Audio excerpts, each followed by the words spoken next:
ముంబై పూణే ప్రజల చిరకాల స్వప్నం నెరవేరింది. ఇంజనీరింగ్ అద్భుతం ఆవిష్కృతమైంది. Mumbai Pune highway missing link project ను ప్రారంభించారు మహారాష్ట్ర సీఎం ఫడ్నవీస్. ఇది గేమ్ చేంజర్ అంటోంది మహారాష్ట్ర ప్రభుత్వం.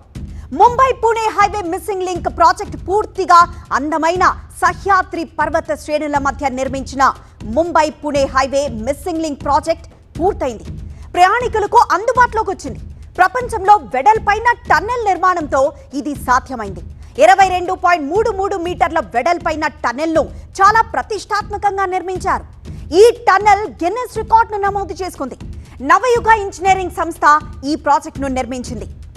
ప్రపంచంలో వెడల్పైన టన్నెల్ ఎంతో కష్టపడి 2 టన్నెల్స్ ను నిర్మించారు. Maharashtra state road development corporation ఆధ్వర్యంలో ఈ ప్రాజెక్టును మహారాష్ట్ర ప్రభుత్వం ప్రతిష్టాత్మకంగా చేపట్టింది. ఎన్నో అవాంతరాలు వచ్చినప్పటికీ, ఆలస్యమైనప్పటికీ ప్రాజెక్టు నిర్మాణాన్ని పూర్తి చేశారు. భారత్లో ఎత్తైన cable bridge. Pune Mumbai highway missing link ప్రాజెక్టులో కేబుల్ బ్రిడ్జ్ కీలకం. ముంబైకి చెందిన నిర్మాణ సంస్థ దీన్ని పూర్తి చేసింది. ఇక tunnels, cable బ్రిడ్జ్ల combination.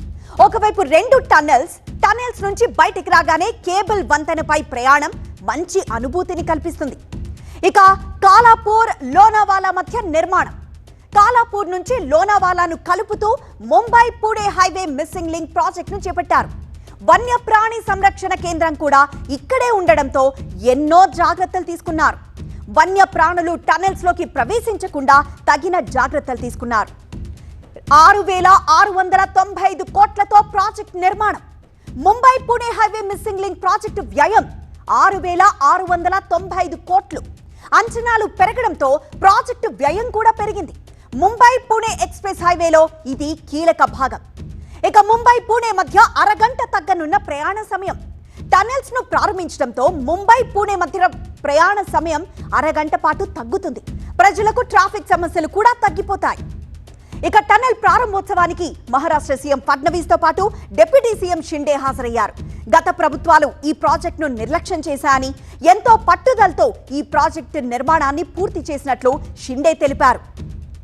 Mumbai Pune का जो ट्रेवल टाइम है, यात्रा का समय है, वो 30-40 मिनट से कम होगा. ईंधन की बचत होगी. एक्सीडेंट जो होते थे उसमें कमी आ जाएगी. एक्सीडेंट नहीं होंगे क्योंकि हार्ट सेक्शन ड्रॉप हो जाएगा. पोल्यूशन कम होगा. 6 किलोमीटर की दूरी कम हो जाएगी. ये ऐसा, और इसमें कोई नया टोल वोल नहीं है. लोग आराम से अपने ट्रेवल कर सकते हैं. जब अभी देखिए वीकेंड की छुट्टियां पड़ी है तो काफी लोग बाहर आ गए. रास्ते पे आप देख रहे ट्रैफिक है. अभी ये बहुत ही मिसिंग लिंक जो है ये गेम चेंजर साबित हो जाएगी. Game changer